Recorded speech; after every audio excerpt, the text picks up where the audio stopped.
کے زمرے میں آئے گا اور اس کے کیا اثرات مرتب ہوں گے؟ السلام علیکم جناب. وعلیکم السلام. دیکھیے جناب، اس کے اثرات ہیں وہ بہت زیادہ فائدہ مند ہوں گے میں سمجھتا ہوں، اور ملٹیپل قسم کے اس کے فوائد ہیں.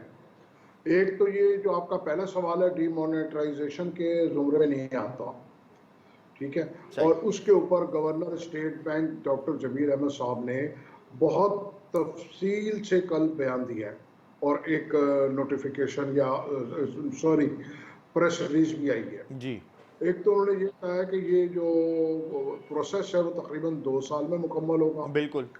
اور اس کا جو ڈیزائننگ کا جو ایک وہ کمپٹیشن کرانے جا رہے ہیں نوجوانوں کے لیے، نئے آرٹسٹ جو نوجوان ہیں ان کو بھی بدو کیا گیا ہے کہ آپ اپنے ڈیزائن ہم کو بھیجیں، اور پھر جس کا ڈیزائن سلیکٹ ہوگا اس کو ریوارڈ بھی ملے گا اور ایوارڈ بھی ملے گا.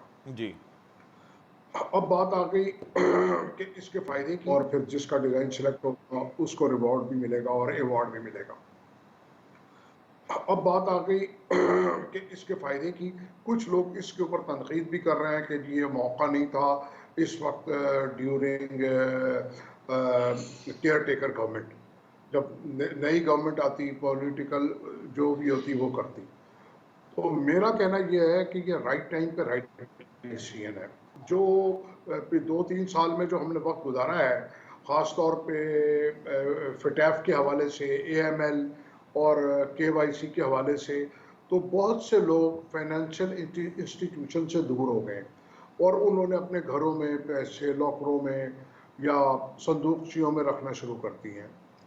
تو نہ صرف پاکستان کرنسی بلکہ فورن ایکسچینج جو غیر ملکی کرنسی ہے وہ بھی بڑی تعداد میں جو جعلی نوٹ ہیں وہ گھوم رہے ہیں. اور کیونکہ جو لوگ تھے وہ فائنینشیل انسٹیٹیوشن سے دور ہوئے، تو ان لوگوں کو موقع مل گیا جو جعلی کرنسی بناتے ہیں.